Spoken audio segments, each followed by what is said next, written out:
everybody, Kiahonfire here, and welcome back to Conan Exiles. Today we are looking at another update to the Age of Sorcery 3.0. The Conan team have decided to give us another look into some of the features of 3.0 and what may come in the update into a little more depth.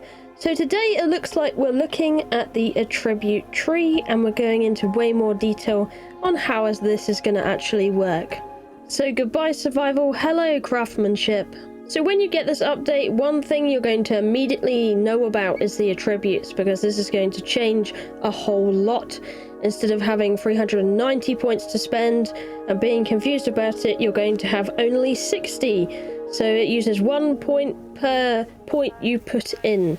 So that's very handy, which makes it a maximum of 20 points per tree. Which means you can max out 3 trees if you wanted to, if you were just maxing out those trees.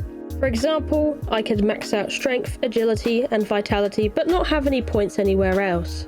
Or I could max out maybe 1 and then distribute my points differently into different trees or 2 and so on. When it comes to attributes, every time you reach 10 or 20 points put into a skill, you get a choice between 2 different skills that you can use to your advantage. So for example, in the vitality tree, you're going to get a choice of resurgence or fast healer as your first 2 at level 10, 10 points into that. You'll get a choice between that, so the green or the brown. And when you hit 20, you get a choice between 2 end level perks for vitality here. You get last stand and glutton for punishment. And these 2 do different things, so depending on how you want to grow and put in the stats of your character, you can only choose one of these when you hit that level. So you get more choice when it comes to perks now. Another really cool one you'll be glad to see is one of the perks in the charisma slot. So when you get to the final 20 points in there, this attribute is made for more followers, companions and thralls. So you get the choice of well-trained, your active followers have increased attributes, or war party, maximum followers increased by 1. However, your statistics no longer influence your followers' damage output. So that means your statistics in this tree are not going to affect the damage that your thrall does. So you might want to choose between having an extra thrall or getting a thrall with even better attributes using this perk. So your actual perks are going to have effect on things in the in your real Conan world, so your followers and more, and that's how it's going to help with buffing your thralls when it definitely comes to the update, because they have said they are receiving quite heavy nerfs, the thralls, and have said that. So when you get this in your hands, you're going to have to treat thralls a little bit differently, and using charisma could be one of those ways you want to go now. And don't worry savage lovers, they kept in the savage. For some reason in the article they didn't update the actual pictures for that. So they had craftsmanship and charisma, but the real names are going to be strength, agility, vitality, authority, grit and expertise. One thing that's a little bit confusing for me now is sometimes, like here, the like your weight stat is going to be in between a couple of attributes. So if you want to be a builder and that's what you like doing, you're going to want expertise, but you're not just going to be leveling an expertise for weight anymore. You're going to want to do strength as well, because that's also going to increase your carrying capacity. So it does get a little bit confusing how they have just kind of half and halved it a bit in between a couple of those. And weight is one of those I've definitely seen in there that might be a little bit more confusing now. But hey, there you go. And we have Savage still, so that's awesome. And don't worry, accuracy wasn't taken out. Well, it was, but it was just moved to a different perk you can use now. You're going to see in agility, it now includes precision. So you can use that instead of, your accuracy. And I assume the same with grit, because it does mention things about harsh elements and struggles for survival. So if you put points in grit now, it's going to be like a hybrid between grit and the old survival. The only one staying pretty much the same is going to be vitality, where that is not a mix, and that is just going to be all about the health, baby. If you didn't see the stream either on the weekend from TwitchCon, they did do a little bit of show when it came to sorcery. And one of these images right here is one of the ones they showed off. So your casting of skills, you're going to have to go for a thing where you pick on these different rocks to do different things, and that's how it's going to be done visually when you're casting a spell. So it's going to be quite obvious if you are casting spells here. So just bear that in mind. And also, casting spells apparently gives you corruption. So the more you do, the more corrupt you get, and it will remove half of your health and fill it all the way up with corruption. So getting dances now is going to be more important than ever. They also go over the Sacrificial Stone, which is something very morbid now you're going to be having to use if you want to corrupt your own attributes.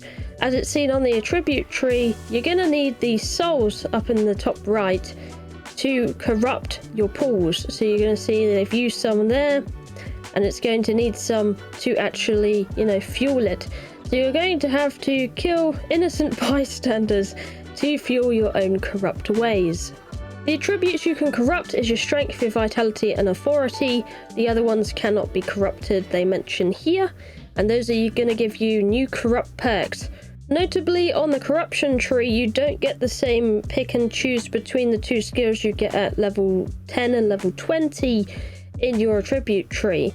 Apparently they seem to be just fixed attributes when you do these, so when you do them up, they will just give you fixed perks here instead of having a choice like you do on the normal tree. But anyways, back to the stone. If you want to fuel your own corrupt ways, you're going to have to drag an innocent bystander to the stone, do a little sacrificial dance around them and tear the soul from their body, leaving a smouldering husk. Wow, that's gonna get really dark. I'm not gonna lie, I don't know if I'm looking forward to that. We've seen the bodies shake on the trailer, it's a little bit morbid. But if you want to take part in sorcery, apparently this is going to be a key thing that you want to do, lots of sacrificing. And apparently, if you do want to up these points, it's gonna be 1 soul essence per point you do in your corruption tree. Which means if you want to do a full tree of something, say you wanted to max vitality out in corruption, you're going to need 20 souls, which means you're going to need to kill 20 people to be able to fuel that. So you're going to be doing a lot of sacrificing. Do remember here though, if you do corrupt your attributes, dancers will not be able to remove that for you. And you'll have to do it a different way by resetting your attributes in the old-fashioned yellow lotus potion ways. I think the corruption vitality one might be really important when it does come down to it, when you want to be a sorcerer, especially looking at the full tree of stuff. You can see here, when you take over your vitality tree with corruption, it's going to help you with that health regeneration and all that. So if you want to be a fully fledged sorcerer, I would probably very highly recommend, when you get into it, to up your vitality tree, because of course with this corruption it makes you a glass cannon. So you're going to have your health and stamina halved. So having some points in here is probably going to be very important, because you have skills like Twisted Flesh where you have a chance to deflect damage.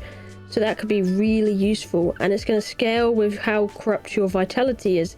So how corrupt that is, it's going to deflect that damage. You're going to do some damage. Hell yeah. It's also going to make you immune to bleed, poison and disease and sunder effects, which is going to be absolutely essential in battle, especially with those slow cast times. I'm unsure personally about the Tainted Vessel perk, which is your final vitality perk in here. It's a little bit question mark for me, but it says when you take damage, you expel corruption, dealing damage in an area around you, or corrupting enemies around you if they can receive corruption. I'd be very interested to see in how much damage that actually does, and if it's not very much, then to me that is not very worth putting in it to the full, and then just going up to petrified and putting my points into another tree somewhere. But that's just me. Let me know what you think about this new update. And that's all we have to say about the Age of Sorcery today. Anyway, that's all from me today. Thank you for watching, I love you all, and I'll see you in the next one. Bye bye!